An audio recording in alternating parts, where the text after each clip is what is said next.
오늘 성경 말씀은 마태복음 6장 1절에서 4절, 16절에서 18절입니다. 오늘 본문은 우리들의 실제 생활과 관련된 교훈입니다. 즉, 예수님은 구제, 기도, 금식과 관련하여 그와 같은 생활을 어떻게 하는 것이 올바른 것인지를 구체적으로 가르쳐 주신 것입니다. 이것들은 당시 유대인들이 3대 종교적 의무로 생각하던 것으로 그들은 이것을 행하는 것을 의라고 여겼습니다. 그런데 예수님은 이와 관련된 교훈을 본격적으로 주시기에 앞서 1절에서 사람에게 보이려고 그들 앞에서 너희 의를 행치 않도록 주의하라 라고 말씀하시면서 그렇지 않으면 하늘에서 주시는 하나님 아버지의 상급을 받지 못하게 될 것임을 경고하셨습니다. 우리 삶의 목적이 무엇입니까? 이 세상의 부와 명예와 권세에 있습니까? 아닙니다. 우리는 모두 썩지 않고 낡지 않고 쇠하지 않는 하늘의 영생 상급을 얻으려고 달려가는 마라톤 선수와 같습니다. 그런데 그런 상급을 얻지 못한다면 예수 그리스도를 믿는 삶은 아마 의미가 없습니다. 비록 믿는다고 하여도 아무런 하늘의 상을 얻지 못하는 어리석고 불행한 자가 되는 것입니다. 그러하기에 사도 바울은 이 세상에서의 모든 것을 분토와 배설물처럼 여기고 오직 표대를 향하여 그리스도 예수 안에서 하나님이 위에서 부르신 부름의 상을 위하여 쫓아가노라 라고 하였던 것입니다. 진정 사도 바울은 사람에게 보이려고 어떤 일을 행하지 않았습니다. 그는 오직 하나님 앞에서 모든 일을 행하였습니다. 이런 삶은 지금 우리에게도 동일하게 요청됩니다. 사람들에게 보이고자 의를 행하고 또 그들에게 칭찬과 환호와 갈채를 받기 좋아하는 사람은 하늘의 상급을 얻을 수가 없습니다. 왜냐하면 자기 목적대로 사람들에게 그 상급을 이미 받았기 때문입니다. 이 땅에서 사람들에게 상급을 받으려고 하는 자는 어떤 일을 해도 하늘에서는 인정받지 못한다는 사실을 잊지 말아야 합니다. 성도는 범사를 오직 하나님을 위해 행해야 합니다. 사람이 보든지 보지 않든지 있든지 없든지 선과 의를 행하는 것이 하늘의 상급을 받을 성도의 참된 자세입니다. 오늘 본문 2절부터는 1절에서 말한 사람 앞에서 의를 행하는 어리석은 자세가 무엇인지를 구체적으로 말씀하십니다. 그 중에 하나가 2절부터 4절의 구제와 관련된 말씀입니다. 유대인들은 위선적으로라도 구제를 행하였습니다. 왜냐하면 구제는 하나님이 명하신 필수 의무이기 때문입니다. 즉 구제는 예배, 전도, 교제와 함께 반드시 행해야 할 의무입니다. 하나님은 구약 때부터 이 구제의 의무를 행하라고 명하셨습니다. 이 구제는 예수님께서도 명하신 의무요 사도들도 행하며 명한 것이었습니다. 그래서 교회는 이 구제에 대한 명령을 예배 및 전도 못지않게 중요한 의무로 여기고 행해 왔습니다. 구약 시대에는 따로 11조를 떼어 성전에 들여 구제하는 데 썼고 신약의 초대교회도 이 구제의 의무를 필수적으로 행하였습니다. 특별히 하나님께서는 이 구제의 의무를 행하지 않는 자는 정죄받을 것이라고까지 하셨습니다. 그런데 문제는 지금 교회에는 구제의 법이 사라졌다는 것입니다. 전도와 예배와 성도의 교제는 계속되고 있는 반면에 구제는 거의 사라진 것으로 보입니다. 구제 없는 전도와 예배와 성도의 교제는 하나님께서 기뻐하시지 않습니다. 또 이것 없이는 사람들에게도 복음의 진리와 그리스도의 사랑을 온전하게 전할 수도 없습니다. 처음 한국교회에서는 구제 사업을 많이 했습니다. 그래서 사람들은 교회를 괜찮게 보았습니다. 그로 인해 복음도 효과적으로 전할 수 있었습니다. 그러나 언제부터인지는 모르지만 교회가 구제를 외면하기 시작하였고 지금 우리 사회에서는 교회를 경시하는 풍조가 만연해지고 있습니다. 오히려 구제 사업을 계속해오는 가톨릭을 더 좋게 바라봅니다. 이 세상에 있는 모든 교회가 구제 사업을 잘 감당한다면 이 땅에서 가난하고 힘든 사람들을 도울 수 있습니다. 많은 재정으로 오직 교회 건물을 치장하는 일에만 쓴다면 이 사명을 감당할 수 없습니다. 구제는 교회에게 주신 하나님의 절대 명령이며 또 그리스도의 복음의 진가를 사람들에게 보여주는 수단이요 그것을 전할 수 있는 통로이기도 합니다. 2절에서 예수님은 사람에게 영광을 받으려고 회당과 거리에서 하는 것 같이 너희 앞에 나팔을 불지 말라라고 하셨습니다. 이 말씀은 당시 외식자들의 특히 구제를 행하는 목적과 행태를 보여줍니다. 즉 당시 외식하는 자들은 사람들에게 칭찬과 높임을 받기 위해 구제를 행하였습니다. 더욱이 그들은 구제할 때 나팔까지 불었습니다. 이것은 기도와 금식을 할 때에도 마찬가지였습니다. 물론 기도나 금식 때 실제로 나팔을 분 것은 아닙니다. 그러나 그들은 기도나 금식 때도 마치 나팔을 부는 것과 같이 그들의 행위를 사람에게 나타내기 위해 수고하였습니다.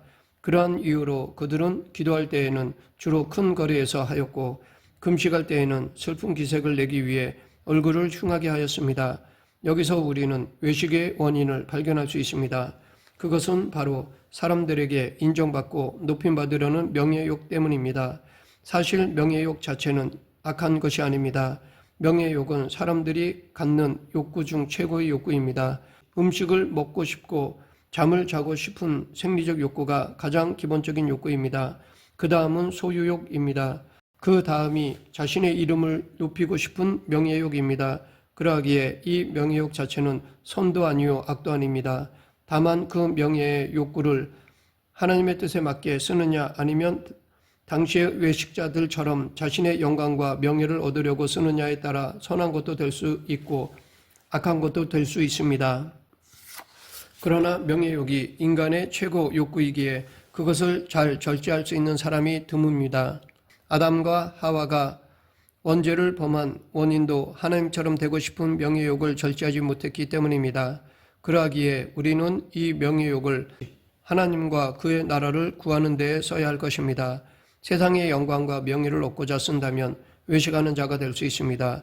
그리고 참된 의도 행할 수가 없습니다. 왜냐하면 사람들이 보지 않는 곳에서는 의를 행하지 않기 때문입니다. 우리는 진정 명예욕을 영원한 천국 상급을 얻는 목적에 써야 합니다. 3절은 참된 구제의 자세에 대한 말씀입니다. 여기서 오른손이 하는 것을 왼손이 모르도록 하라고 하셨습니다. 즉 은밀하게 하라고 하십니다. 구제를 하는 형태를 보면 소나기형이 있고 이슬형이 있습니다. 전자는 충동적으로 즉흥적으로 감정에 이끌려 어려운 이웃을 돕는 사랑입니다. 그런데 이 구제는 오랫동안 지속되지 못하는 것이 단점입니다. 반면에 후자는 우리가 취해야 할 자세라 할 수 있습니다. 이슬은 은밀하게 밤에 내립니다. 팔레스틴 지역에서의 식물들은 소나기 같은 비로 생존하는 것이 아니라 밤새 내린 이슬로 그 생명을 유지합니다. 꾸준하게 내리는 밤 이슬로 인해 식물과 동물이 목을 축이고 그 이슬이 모여 지하수가 형성됩니다. 이슬처럼 비록 적은 것이지만 꾸준히 그리고 은밀하게 구제하는 것이 우리가 취해야 할 자세라 봅니다. 그리고 이렇게 은밀하게 구제하는 자에게는 하나님께서 갚아주십니다. 가난하고 곤란한 자들을 보살피는 일은 하나님께서 하시는 일입니다. 그런데 그 일을 성도가 행했기에 하나님이 빚을 지신 셈이 됩니다. 그래서 하나님은 더욱 구제할 물질을 풍성히 허락해 주시는 것입니다. 잠언 11장 25절 구제를 좋아하는 자는 풍족하여질 것이요 남을 윤탁하게 하는 자는 자기도 윤택하여지리라. 사도행전 9장 36절에는 도르가라는 구제를 많이 한 성도가 등장합니다. 그런데 그가 죽었습니다. 하나님은 베드로를 통해 다시 그녀를 살려주셨습니다. 이 사건은 우리에게 하나님이 구제하는 자를 귀하게 여기신다는 것을 가르쳐 줍니다. 또한 마태복음 25장 31절부터 46절에 보면 종말의 심판과 관련하여 양과 염소의 비유가 나옵니다. 거기에 보면 양은 영생을 얻고 염소는 영벌을 받았습니다. 이렇게 결말을 결정하는 이유를 보면 구제와 연결되어 있습니다. 즉 양으로 비유된 성도는 가난한 자를 온전히 구제하였던 반면 염소로 비유된 성도는 구제를 소홀히 하였습니다. 이렇게 참된 구제는 하나님 사랑, 이웃 사랑의 가시적 증거로 영생과 연결되어 있습니다. 하나님은 결코 우리가 이웃에게 베푼 덕을 잊지 않으십니다. 하나님은 반드시 놀라운 은혜로 되돌려 주십니다. 계속해서 예수님은 오늘 본문 16절부터 18절에서 금식을 통한 위선적인 행위에 대해 경계하십니다. 즉 경건의 최고 내용으로 여기는 금식을 위선적으로 하지 말라는 것입니다. 당시 유대인들은 금식을 많이 하는 것을 신앙의 증표로 여겼습니다. 그래서 일주일에 2번씩은 반드시 금식했으며 어떤 이들은 그것으로도 성이 차지 않아 걸핏하면 금식했습니다. 그리고 자신이 하나님 말씀을 지키기 위해 이렇게 노력한다는 사실을 보여주기 위해 머리도 풀고 옷도 아무렇게나 입고 피곤한 모습으로 길거리를 다녔습니다. 특히 종교 지도자들은 예수님을 향해 자기들처럼 금식을 왜 하지 않느냐고 따지기도 하였습니다. 금식의 목적이 무엇입니까? 자신의 정욕을 절제하고 하나님께 지은 죄를 회개하며 더욱 영적인 생활을 하고자 하는 것입니다. 그러기에 하나님은 이사야 선지자를 통해 참된 금식이 무엇인지를 분명히 제시하셨습니다. 단지 음식을 먹지 않고 자기 몸을 괴롭히는 것이 하나님이 원하시는 금식이 아닙니다. 하나님이 원하시는 금식은 자기 욕망을 절제하는 것입니다. 그리고 적극적으로 자기의 권리를 선과 의를 위해 포기하는 것입니다. 내가 먹고 싶은 것을 나보다 더 배고픈 이웃에게 주는 행위, 내가 마땅히 요구할 빚이 있어도 이웃이 불쌍하여 빚을 탕감해 주는 행위, 내 것을 나보다 형편이 어려운 자에게 주는 행위가 참된 금식 행위입니다. 그러하기에 금식을 오래 하는 것이 자랑이 될 수 없습니다. 물론 금식하며 회개하고 금식하며 하나님 뜻을 알고자 하고 금식하며 필요한 것을 구하는 기도는 영적 성장에 도움이 됩니다. 그러나 자기를 드러내고자 하는 금식은 헛된 것입니다. 금식은 큰 문제가 닥쳤을 때 하는 비상수단이 아닙니다. 오늘 나의 생활 속에서 세상에 대한 나의 욕심을 절제하고 하나님의 사랑을 이웃에게 베푸는 것이 하나님을 기쁘시게 하는 참된 금식입니다. 말씀을 맺겠습니다. 사도 바울은 고린도전서 13장 1절부터 3절에서 사랑 없이 행하는 모든 종교적 행위는 무의미하고 무익하다고 하였습니다. 사랑 없는 종교인들처럼 세상에 무익한 존재는 없을 것입니다. 사랑 없는 천사가 바로 마귀라는 사실을 잊지 말아야 합니다. 그러기에 우리는 구제도 금식도 다 하나님과 그 진리를 사랑하는 동기로 행해야 합니다. 사랑이 점점 실종되어가는 이 종말의 때에 더욱 사랑으로 신앙생활을 하는 저와 여러분 되길 간절히 축원합니다. 기도하겠습니다. 사랑과 은혜가 풍성하신 하나님 아버지, 참된 신앙생활을 하기 위해 더더욱 예수님을 따르는 저희 모두가 되게 하여 주시옵소서. 예수님 이름으로 기도드립니다. 아멘.